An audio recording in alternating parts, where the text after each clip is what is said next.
going to demo today on connecting to SharePoint list. So SharePoint list is majorly used, building as an acting like a data source for Power Apps majorly, and also various other use cases we have.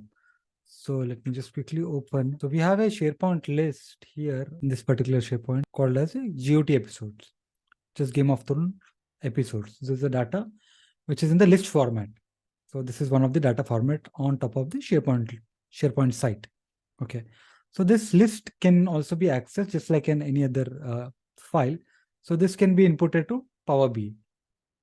So I'm going to Power BI desktop and I'm going to get data, click on more and search for SharePoint. Okay.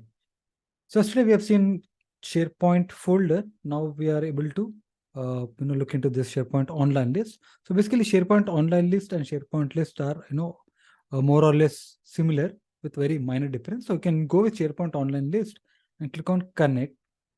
So basically the SharePoint online list is a connector which will be expecting you to put an URL just like the SharePoint folder. So again, it is asking you to enter the root URL for the SharePoint site, not including subfolders. So, and again, we have a couple of other options like 2.0 and 1.0. We'll understand it a bit later. So first we'll go with the regular option. The default option is 1.0. Okay. So in order to go with that, we need to provide this URL. So I'm going to enter this URL, the standard URL, right? Let's copy paste it. So once you paste it again, it should ask you to sign in. Since I've already logged in last time, right? While connecting to SharePoint folder as my connector. So it will not ask me again because it remembers my login in the cache and it directly goes to the next step. Okay. So it is not giving that, sign in option there. It is signing in directly and giving you directly the option to select the table or select the list from the data. So what happened now is it has given me all the data. It's basically the metadata. You can see the documents, events, form templates. So these are all metadata that is based upon the SharePoint. So it is pulling all the tables that are available on top of SharePoint. So here we need to identify what is our list name. So basically, if you can see, this is our list name, Game of Thrones episodes. So I can select this particular list and then click on transform data. So we all know why we have to go to transform data, right? So let us see what is the data that we are able to get in. Okay. So before you look at the data that we are able to get here, just let's go back to our SharePoint site and try to see the data format that we have. You can see here we have title and overall episodes, I guess. Yeah. And overall seasons, number in season, right? Number overall. So this is 1, 2, this is basically, I think, episode number. And then it's season and director written by original air date, number of viewers, US viewers, right? It's in million, 2.22 millions. So let us go back and see. Okay. So now if you closely observe, this is totally different data that you are seeing right now. Okay. So basically what is the issue is it is giving you a lot of metadata along with the regular data. So this entire list is stored in SharePoint set with a lot of additional details, like it has got file system, object type, ID, server redirected, embedded, URL, like a lot of other technical metadata stuff. Okay. So you need to identify where is my table is starting from. So you can see that, right? You can see title. So under title, you can identify, okay, here it is, my data set is starting. And you can see, again, immediately there's some other, irrelevant columns that we could see, right? Again, this is irrelevant. And again, this seems to be a bit relevant because although the column name is different, the data is more or less like the number or maybe the season, right? Season number, something like that. And again, it is continuing with the data set, like the director name or the actor name, whatever it is. And then we have the air date and the number of users, right? Viewers. So we need to identify our columns. And then let's say what you do is, let's say I'm selecting this column title. Okay.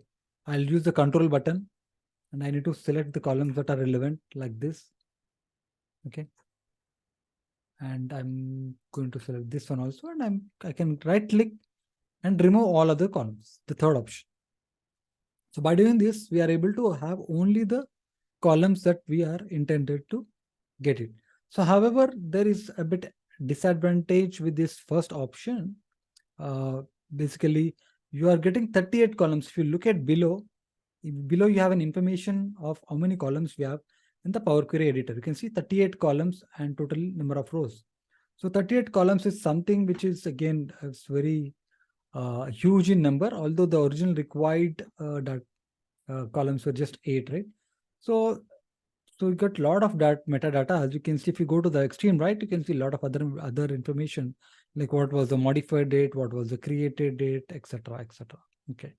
So now this is a disadvantage of using 1.0 connector. Okay. So now what we do is we try to go with the other connector option that we have seen, right? There were two options while getting the data. One is 1.0 connector, and this now we are going to look into 2.0 connector. So the same SharePoint list again we'll try to import using 2.0 connector. Okay. So I've loaded the data just for uh, just just to keep it here. So in order to replicate again the same thing, I can just go to the same options. Okay, let us wait since the data is loading. So one more thing that you can observe here in the 1.0 connector is the data basically loads a bit slower, okay, when compared to 2.0. Okay, so we can see that when we demonstrate again. So you can go to more and then SharePoint online list, click on connect. So these are very important, especially SharePoint Online and SharePoint folder. Majority of these, interviews or companies while interviewing, they look for these options. So I can select this 2.0 connector. Again, you might be, get a question during the interview as well. So what kind of options do you see while you connect to SharePoint Online list? And what do you think is the better version? Okay. So basically 1.0 has a disadvantage because you get a lot of metadata, as you already seen, right? You had 8 columns and you get 38 columns there. And that is one thing. And the second thing is that the data usually gets loaded a bit slower when compared to 2.0. Whereas this 2.0 is the latest, version. This is after 1.0. So earlier it was in the beta stage. Now it is, available for everyone. So we can use this 2.0 connector and just again do the same options. Okay. So and then go to this GOT episodes, click on transform data, and boom. So now we can just notice what is the difference. So if you can see, of course, here also there are too many columns, although you can see on the bottom there are 28 columns. However, okay, you can directly see the actual columns are starting with the actual title. You can see the column headers are proper. Earlier, there were no proper column headers also. So that is one issue we had. And then, of course, here also we get a lot of metadata, as you can see, got a lot of metadata here, but it's in a structured way where you get the column names and, defined, properly defined manner. And you can see there is the data type is also defined for a few of the columns. Okay. So I would suggest you to use 2.0 because this is the latest connector and also a bit, faster to load data, especially when you have too many records, you see the data loads very fast. Okay. So that is another advantage that we have. And also, again, you have to do the same thing. You have to select all these initial uh, columns that you are needed and remove all the other columns. Okay. So now you have the data that is required for you and click on close and apply. Okay. So this is how we connect our SharePoint online list to Power BI desktop. That's all. So we have seen two options. One is 1.0, one is 2.0 connector. Okay.